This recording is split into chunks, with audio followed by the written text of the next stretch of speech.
अध्यक्ष गुरुजन वर्ग, माझे मित्र मैत्रिणी आणि महिला दिन साजरा करण्यासाठी जमलेल्या माझ्या माता भगिनींनो, सर्वांना माझे नमस्कार. स्त्री म्हणजे जन्मदाता, स्त्री म्हणजे संस्कार, स्त्री म्हणजे नाविन्याचा वसा, स्त्री म्हणजे घराचं घरपण, स्त्री म्हणजे महान कार्य. अशा या स्त्री शक्तीला माझा कोटी कोटी प्रणाम. आज 8 मार्च, आज आपण येथे महिला दिन साजरा करण्यासाठी जमलो आहोत. सर्वप्रथम महिला दिनाच्या सर्वांना हार्दिक हार्दिक शुभेच्छा. या दिनाची सुरुवात कधी झाली कुणाला माहित आहे का? तर या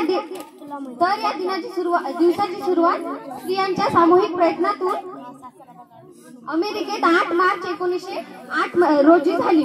8 मार्च 1908 रोजी 8 मध्ये न्यूयॉर्क मध्ये कापडाच्या कारखान्यात काम करत असलेल्या महिलांनी काम जास्त मात्र मजुरी कमी या कारणामुळे लढा पुकारला.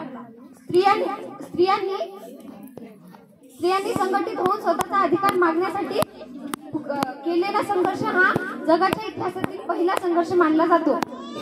त्यानंतर 1910 रोजी सर्व महिला प्रतिनिधीसह क्लारा जेटली यांनी सुचवल्याप्रमाणे 8 मार्च या दिवसाला जागतिक महिला दिन म्हणून मान्यता मिळाली.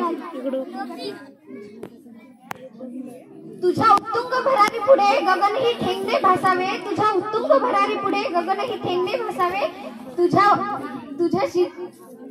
तुझ्या विशाल पंखाखाली विश्व ते सारे वसावे, तुझ्या विशाल पंखाखाली विश्व ते सारे वसावे. एवढे बोलून मी माझे 2 शब्द संपवते. जय हिंद, जय भारत.